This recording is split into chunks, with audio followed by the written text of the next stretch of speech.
Est-ce que vous comprenez justement, puisque là maintenant on parle de cette législature qui s'ouvre, est-ce que vous comprenez les craintes ou, je dois dire, les réserves de Beta et de Sylvain Desbailly? Oh, mais écoute, à les entendre parler, je reste baba parce que pour moi, ce n'est pas vraiment fondé. Euh, le problème, la question était adressée sur la posture et la capacité de celui qui a été élu comme président de cette institution à conduire avec, j'allais dire, détermination, les travaux qui vont être menés à l'Assemblée nationale. Mais quel est le rôle du président de l'Assemblée nationale à l'hémicycle? Voilà, on sait très bien qu'il y a les groupes parlementaires, il y a l'engagement des députés eux-mêmes. C'est ça d'abord dans un premier temps. Et puis un pouvoir qui est allé, comme l'ancien l'a dit, qui est allé aguicher les populations en faisant la proposition d'un programme de gouvernement.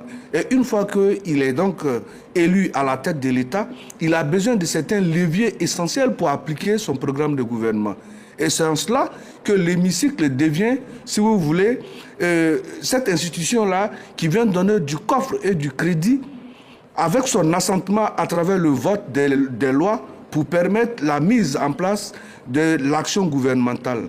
Et donc, il est clair que tous les partis politiques qui estiment que dans un programme ou bien dans un projet, ils méritent qu'il y ait débat, si vous vous mettez volontairement en congé des élections législatives et vous estimez que votre parti ne veut pas participer pour qu'on ait vraiment cette contradiction au niveau de l'hémicycle, mais vous n'avez pas venu à critiquer.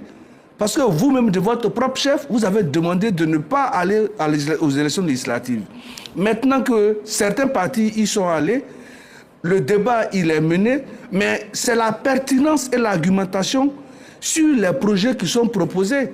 Parce que quand une loi est admise à l'Assemblée nationale pour un débat, le député qui y est n'est pas là en tant que député de l'opposition, il y est en tant que député de la nation. Il représente donc l'ensemble des Ivoiriens. Son intervention, la pertinence sur le sujet mis à l'ordre du jour doit pouvoir donc conduire au vote de cette loi ou pas.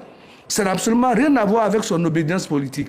Et donc le problème, il faut que le député lui-même se revête de la conscience nationale de ce qu'une fois à l'hémicycle, il n'y est plus parce qu'il est issu d'un parti politique, mais il y est pour défendre les intérêts des Ivoiriens. Oui.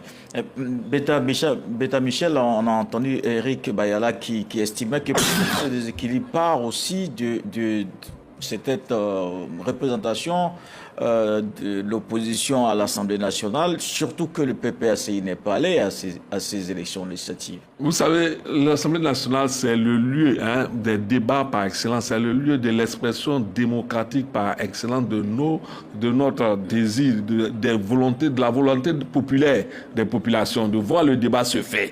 Donc pour nous autres, c'est-à-dire il faut que le président soit au-dessus de sa casquette partisane pour mener les débats constructifs. C'est ça la question. Est-ce qu'il sera un président partisan ou bien un président qui va faire en sorte que le débat se mène franchement, afin qu'il en sorte ce qu'il y a de meilleur pour la Côte d'Ivoire. Vous voyez, il y a des faits qui nous emmènent à nous interroger. Souvent, on a voulu que la carte d'identité, à un moment donné,